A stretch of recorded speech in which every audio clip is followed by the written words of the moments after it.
Good morning. Today is Tuesday, September 26th, 2023. The same issue we discussed about Rosh Hashanah that falls on Shabbos, that we do not blow the shofar, applies this coming Shabbos, which is the first day of Sukkos, concerning the mitzvah of Daled Minim, taking the Lulav and Etrog.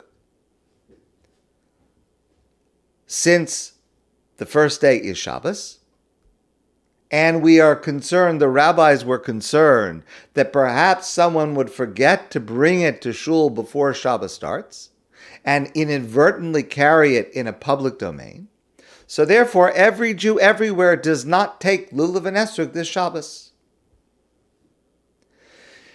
Now, when the Beit HaMikdash was standing in Jerusalem, the biblical obligation to take Lulav and Etrog in the Beis HaMikdash was all 7 days. Outside of the Beis HaMikdash, the rest of the Jewish world, the obligation from the Torah was only to take it 1 day.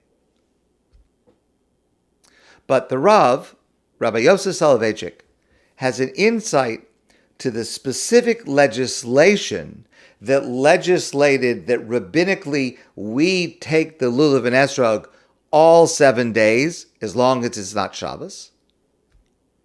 And this insight should deepen our appreciation when we do hold and wave the Lulav and Etrog this year. The Torah says, "Ulekachtem lachem b'yom harishon," and you should take for yourself on the first day of Sukkos, Pri Eitz Hadar, Kapos Tamarim, Anaf Eitz Avos, Arvei Nachal. Those are the Torah terms for the 4 species, Lulav, Etrog, Hadas, and Arava. So we take the 4 species on the first day. Usmachnim lefnei Hashem Elokechem shiva yamim, and rejoice with them before God for 7 days. Now, that verse is a very complicated verse because it starts by saying you take the Lulav and Etrog on the first day, and then it says at the end that it's referring to 7 days. So, which one is it? Is the mitzvah Lulav and Etrog the first day only, or is all 7 days? So the Talmud explains that the first day applies outside of the Beis HaMikdash. The biblical obligation only applies for the first day, which means, of course, that this year that we're not going to use the Lulav and Etrog on the first day of Shabbos. That means we're not going to fulfill the biblical obligation at all. We're only going to fulfill the later rabbinic legislation that we'll get to in a moment.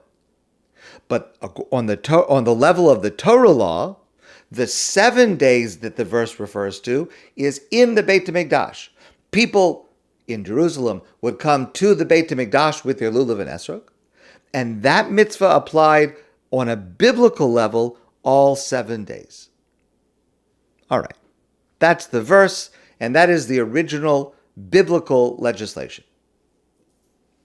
So the Mishnah in the tractate of Sukkah says, "B'rishana haya notel b'mikdash shiva yamim, u'b'bdin miyom echad." Originally, when the Beit HaMikdash was standing in Jerusalem, in the Beit HaMikdash, people would use Lulav and Etrog, make a bracha, and wave it, hold it, and wave it all 7 days. And outside of the Beis HaMikdash, the rest of the Jewish world, only 1 day.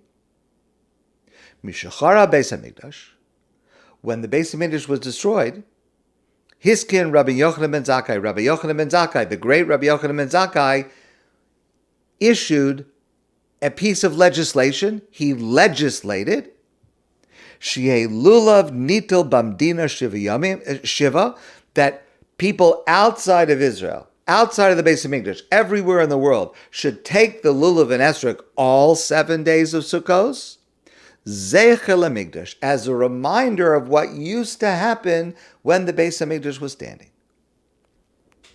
So that's our practice. Everywhere in the world, Jews take Lulav and Etrog all 7 days of Sukkot, except whichever day is Shabbos.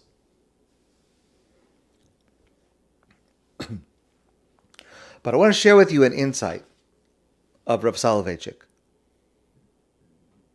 Because the Rav says that Rabbi Yochanan ben Zakkai did not merely copy and paste to export what happened in the Beit HaMikdash for 7 days and export the practice to the rest of the Jewish world as a reminder of what would happen when the Beit HaMikdash was standing. It was not just the practice of Lulav and Etrog that was exported.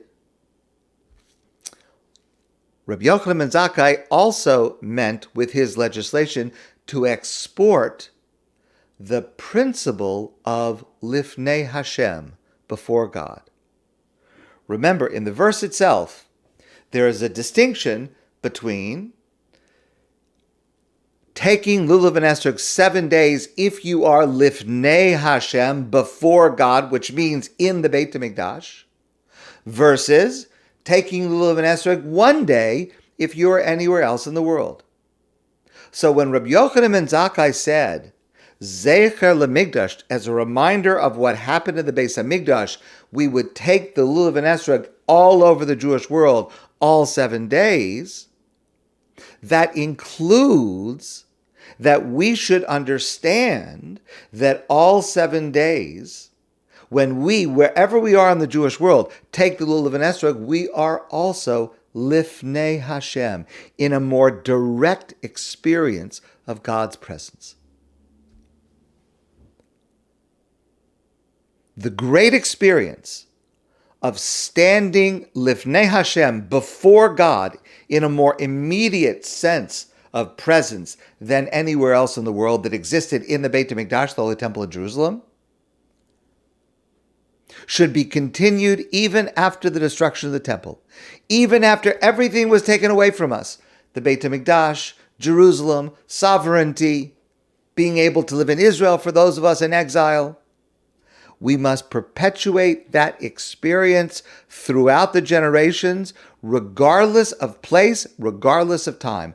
Nothing can deprive a Jew of the experience of standing before God. So what we see from this is that the Rav believed that he could personally experience the presence of God as a living reality when he took Lulav and Etrog in Boston or New York or wherever he was, and that same experience, that transcendent experience, is available to every single individual who partakes in the halachic requirements of this holiday. In other words, the legislation is not only to take these objects and to make a bracha and to hold them and to wave them. The legislation is to be in God's immediate presence. It's a reenactment of this element of our nation's spiritual history. And therefore, that means that it is part and parcel of the normative halakhic experience of a Jewish person, not just to do the actions, but to do the actions with the awareness that we are, wherever we are, Lifnei Hashem, in God's immediate presence. Every weekday of Sukkos, when we take the Lulav and Etrog, we should remember and internalize that we are also experiencing this transcendent experience of Lifnei Hashem, of being in God's direct presence.